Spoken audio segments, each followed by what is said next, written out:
You could do a lot of damage with your tongue, especially today, much more than at the time of the Prophet ﷺ. So we actually pay money to learn how to talk, how to be eloquent, how to choose our words, but we don't learn how to be quiet. What else throws people in hellfire on their faces except what their tongues bring back?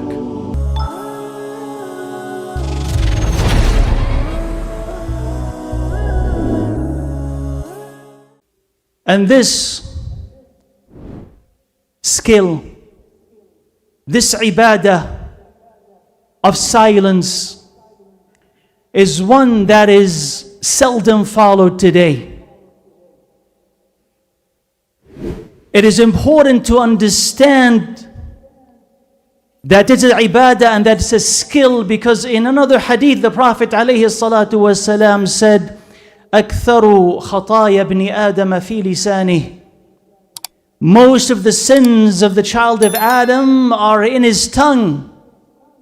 Most of the sins of the child of Adam come from his tongue.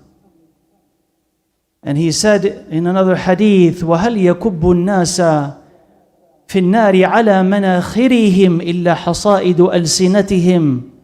What else throws people in hellfire on their faces except what their tongues bring back, the harvest of their tongues?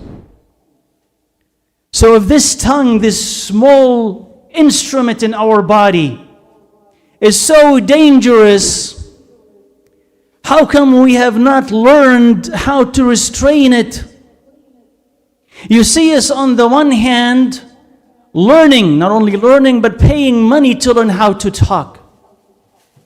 This is how you can conduct or pass an interview. You learn what to say. This is how you could be a better public speaker. This is how you can convince people. This is how you can win friends. This is how you can influence others to believe what you believe. So we actually pay money to learn how to talk, how to be eloquent, how to choose our words, but we don't learn how to be quiet. We don't learn how to be silent. We don't appreciate silence and what it brings to us. And we have no control over it. And we don't understand how catastrophic it could be, especially today. Because it's the easiest thing today to turn on your phone, face your camera, and say whatever you want to say. Whether you understand or not, whether you know or not, whether it's beneficial or not, you record it, you broadcast it. Hundreds, thousands, millions of people potentially could hear that. And you're responsible for it. And these things could cause tremendous harm. They could incite riots. They could cause the killing of other people. They could assassinate their reputation. You could do a lot of damage with your tongue, especially today, much more than at the time of the Prophet ﷺ. So if that tongue was dangerous then, it's much more dangerous now.